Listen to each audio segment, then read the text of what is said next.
Hey y'all, happy Sunday. It's sunny, right? Um, Not sure what else to say, but I hope that things are good.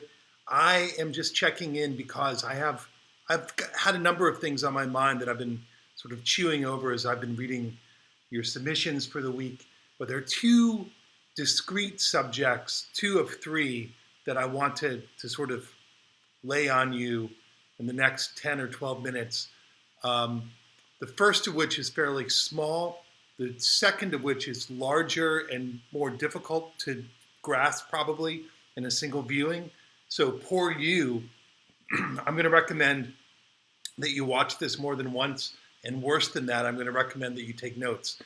The first part, which I don't think you will need to take notes on, is pretty straightforward. It has to do with the nature of sentences and of good sentences, sentences that are effective, but also maybe specifically of first sentences. So, John Barth, the great presence at the Johns Hopkins University, writing seminars for so long, and the author of innumerable things, including one I had recommended earlier in the term, says that a first sentence should include within it the whole of the story to follow. Good luck with that, right? But consider that an ideal, and then think about this business, the Roland Barthes business of the fault line, and understand that that's the sort of core architecture of everything that happens in a work of prose, or for that matter, in a lyric poem. But certainly everything that works in prose. And then I'm going to read to you two sentences.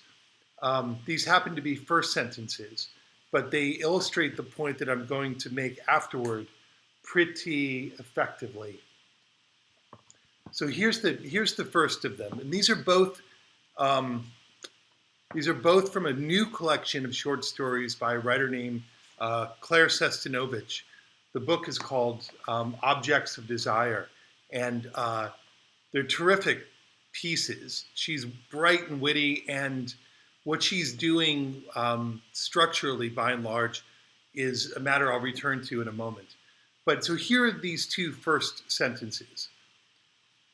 One, from the opening of Make Believe. 1 week after I told Arthur to quit contacting me, I got a job with a celebrity.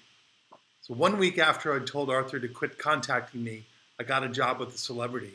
Now, in terms of exposition, right, the information that this sentence is designed to contain, these two things feel unrelated to each other, right? There isn't any, for the purposes of communication of fact, there isn't any reason that these two things need to be included in a single sentence. But the way that they work as a single sentence, whether it's the first sentence in a piece or later, is by suggesting that there are two things, two values set in relation to each other, and that these two values are either emblematic of something larger at work in the piece, or they are at odds in some way. With that in mind, here's the second of these two sentences. This is the first sentence from a story called Security Questions, and it reads as follows. On days when she's unproductive, Georgia likes to imagine she's pregnant. On days when she's unproductive, Georgia likes to imagine she's pregnant. So these two things from the get-go seem to be opposed values, right? Certainly as they are contextualized, within the operations of this character, Georgia, they are opposed. Unproductive, right? Pregnant, right? They're related.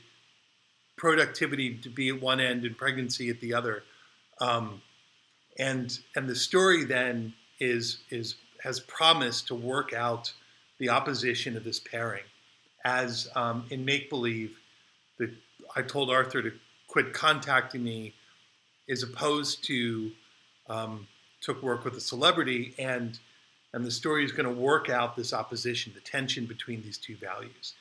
So the takeaway, right, what I want you to draw from this is that really good sentences include within them not in the Barthian ideal necessarily of the whole of the story contained within a good first sentence, but just in a more banal, pragmatic way, that the sentence, like every other element of the composition of a piece of prose, is about pairing and putting in tension with each other opposites, right? The tectonic plate lines across the fault line set against each other, right? And working out that tension all the way through. So it works on the level of sentence, it works on the level of scene, it works, as we'll discuss, on the level of character, it works on the level of plot, it works on the level of sort of holistic structure, even in the absence of plot, right? So those two things about what I've just referred to structurally, which I'll call the lyric structure in some later date, and the oppositions within the construction of a character, those things are paramount, and I'll return to them. But the sentence is subject number one here. The other matter about which you might want to write some things down, this is a little more complicated.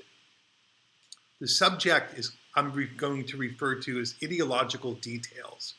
Ideological details. And that term comes from this Bulgarian-born Frenchman I made reference to some weeks ago, Todorov, and his sort of working out of the structure of prose narrative in folk tales, and to construct the context a little bit. Todorov's ambition was to identify what was common in all narratives, structurally in all narratives, and in order to do that, he looked at tens of thousands of folk tales from across the world, and came up with an idea of structure that is employs different language, but mirrors very closely the Freytag pyramid with its introduction, escalation, resolution of tension. And the example that Todorov offers when describing this theory is this Russian folktale, The Magic Swan Geese, which, and this is good news for you, I'm going to tell right now.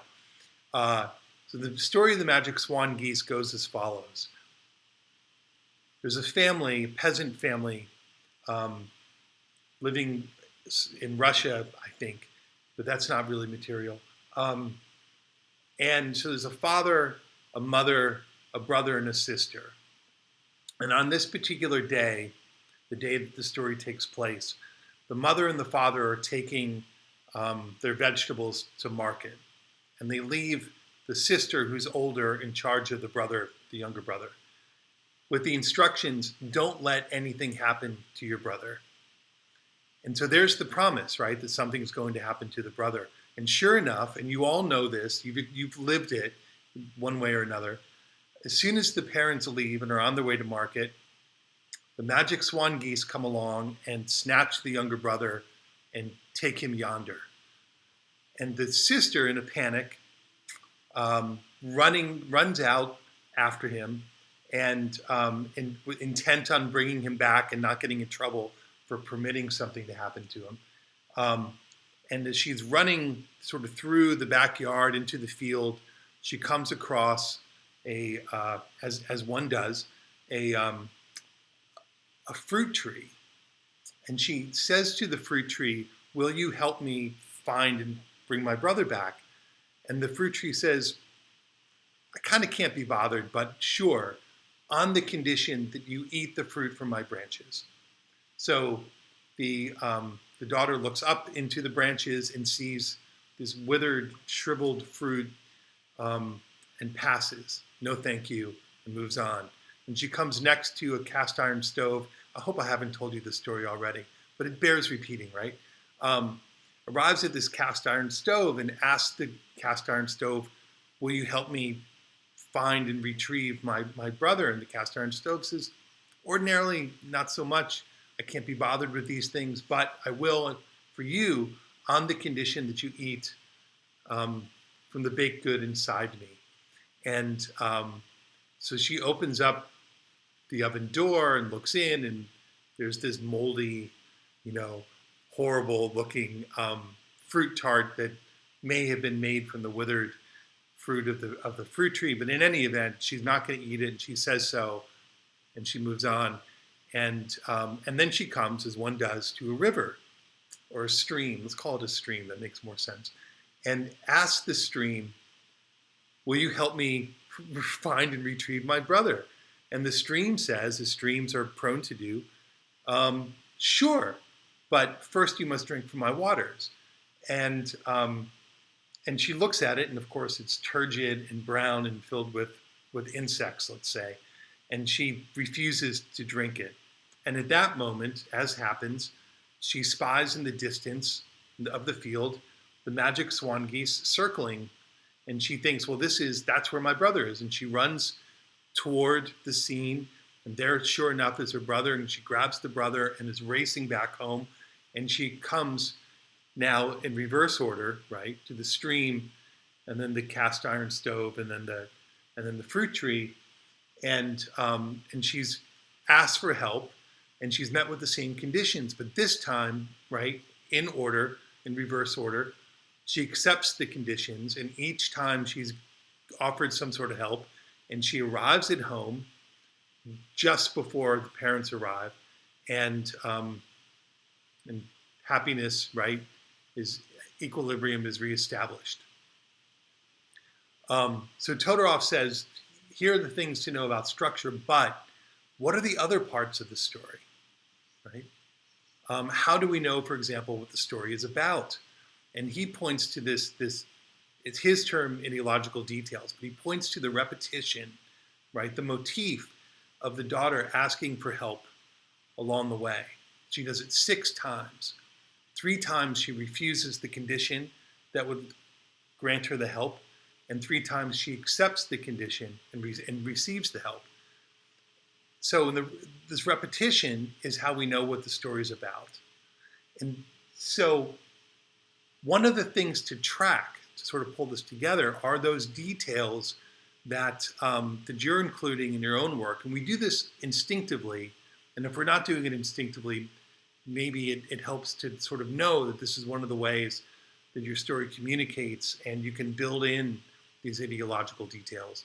But I was thinking about St. Mary's Feast and those excerpts, the sort of elaborated upon details of the fairground, and the ways in which those details, as you all know, sort of suggest the feelings of being on the cusp of complex and layered change. And when, thought that door was going to slam shut. And one thing, if I were the author of that piece, or the author of any piece in which I'm aware that, you know, the working out of these details are useful or beneficial, that we track them to make sure that there are enough of them, and that they are doing the work that I want them to do, but also that I'm following up on it. So in the case of St. Mary's Feast, the occasion of that story, the occasion of writing that piece is, you know, with the horrific tense scene, you know, at the end. But the story still needs to make good on what it has established with the repetition of these ideological details on the subject of coming change. And when Scott, I think it was, suggested this story is not fully finished, a criticism that resonated with me, I think it's because this matter of change, which is sort of introduced and carried along by way of these ideological details, is not finally resolved, right? The story needs to include one sort of final iteration of those to satisfy the tension between the hoped for change and the dreaded change. Again, right? Everything comes back to that fault line. On one side is greed world, on the other side is mad world. They're in opposition to each other. They are paired, and the tension between them has to be worked out. That's what makes the story. Anyway, so there's my bit on sentences and ideological details and the fault line that lies at the heart of everything.